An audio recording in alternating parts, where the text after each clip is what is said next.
It's affordable, and it's positioned for branch offices. We're talking about the microserver, coming up next on HP Tech Talk.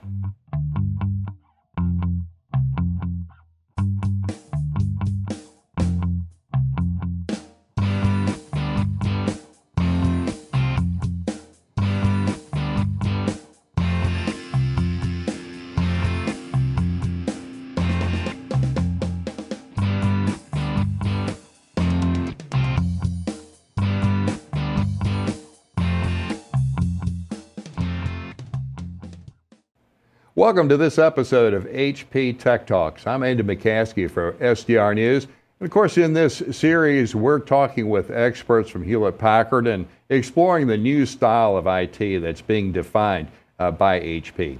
We talk about all sorts of things. We talk about cloud computing, we talk about networking, we talk about storage, but this week we're going to be talking about microservers.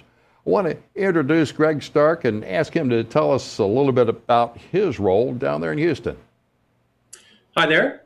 So yeah, my name is Greg Starks. I've been at HP for about 25 years, and the last 10, 12 years of that have been focused exclusively on the SMB segment. My role is a SMB business development manager, and I do a variety of things, everything from driving programs that create tools for channel partners to be more successful in the SMB, as well as providing product and positioning input to the product teams. Well, we were talking about the new introduction that you had here just almost immediately before HP Discover, a new microserver. Why is that important to the market at this time? Well, I think it's important because there are a lot of transitions happening in the industry in SMB. It's becoming a much more mobile ecosystem out there for small business, and the actual amount of server power, server needs, server capacity that's required on premise is changing. So the microserver is very timely. It sounded like there were several use cases that this particular server was designed for. Why don't you run those down for us? Okay, yeah, sure. So the traditional way to think about it is for a small business. So you use this in a production environment when a small business gets into a situation that they've got a handful of laptops and a router. And almost every business that has multiple PCs and internet access encounters a common set of problems. They get into a situation where they have to share files back and forth. Maybe the files have certain security requirements, and only certain people are supposed to access them. And they also have issues where they're not very diligent about backing up their PCs or backing up their data. Well, one of the things I can certainly relate to is a situation where you begin to grow from one or two people up to half a dozen, and then all of a sudden you have a number of laptops, you have a couple of printers, and then somebody goes on vacation or takes a thumb drive with them. Yeah, exactly. Or another example is that there's one person who normally does the QuickBooks, and the QuickBooks is installed on their laptop, and they go on vacation. Somebody's got to cover that transaction. So that's kind of a hassle. How do you handle that? Well, there's a point in time when it makes sense to move that QuickBooks data over to a small server and have the application set up on a couple of different PCs so they can cover each other when they're out of the office. So what's the second use case that has attracted a lot of attention here? Well, actually, even for a little bit larger companies, beyond being this sort of anchor or single only server, there's another use case for branch office, as you mentioned in the opening, and that actually is you may have a traditional multi-server infrastructure at your main office, but then you've got a few remote offices that have a few people at each one. Well, there's something you can do with Windows Active Directory that allows you to have a read-only or remote domain controller or a remote file share that replicates back. And that really increases the efficiency of the people in that office. They can log in faster, they can access the files, and then they're all synchronized with the main office. So it's very attractive. It takes up not much space at all. It can sit right beside the printer in that remote office. So it's a very handy application. So if you were a very small business, maybe you could team up with an HP channel partner and have them administer this thing for you remotely. Yeah, absolutely. As a matter of fact, one of the interesting things about this latest generation, the Gen 8 microserver is it's now a full member of the ProLiant family. It has all the same technologies, the sea of sensors, the ILO 4 management engine that allows you to monitor and access the server remotely. So if you are a channel partner, you can actually use the same process or same standard approach to manage your customers, whether they're one that has one of these small servers or somebody that has a rack of traditional DL380s or something like that. Well, one of the things that certainly attracted my attention is there's a little bit of geek blood in all of us, and this looks like it would be an ideal situation for a home lab. Not so much a hobbyist, but someone who's involved in the IT world, but wanted to try out some ideas. Yes, exactly. As a matter of fact, there's a couple of different categories of people that use these at home. And first is, like you mentioned, actually when the first microserver, the previous generation was introduced, and when this one was introduced, some of the earliest blog articles that you see out there are on people loading and getting VMware up and running or Hyper-V up and running, and they're building this small home lab for a variety of reasons. Maybe they're learning technology at home to help them in their jobs. Maybe they're actually working from home. There's a lot of use cases where people need 2 or 3 or 4 really small, lightweight virtual machines, not for production environment, but really in a test environment for testing software, web applications, or whatever. And that's very, very popular. Well, I can certainly see that there would be a number of operating systems that would be of interest. You know, we hear a lot of the leading edge stuff, but there's still Windows XP, there's IE6, right. There's a lot of legacy environments that need to be checked out. That's right, exactly. So, for example, XP is not gone yet, and it'll be around for a while in a lot of places. So if you're putting out a mainstream web application, you may have to support people browsing that from Internet Explorer 6 on Windows XP. It depends on your market segment, whether that's important to you or not. But you don't need much horsepower to run a 512 meg of RAM Windows XP virtual machine that's just got enough resources to load the browser and test your application. You can have several of those running, load them up one at a time as you need them. It's a very effective use of a low-end server. This particular implementation actually incorporates some lessons learned. Tell me about that.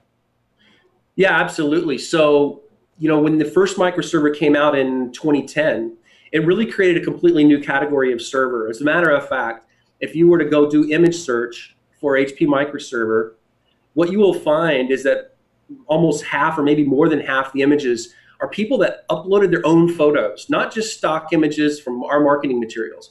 People uploaded the photo when their box arrived. Hey, check out what I got. Or they went in and did some modifications to it, even things that we don't necessarily support from HP, but they've put multi-disc holders in, they've done various modifications and expansions in there in a hobbyist fashion and posted those back out to the internet.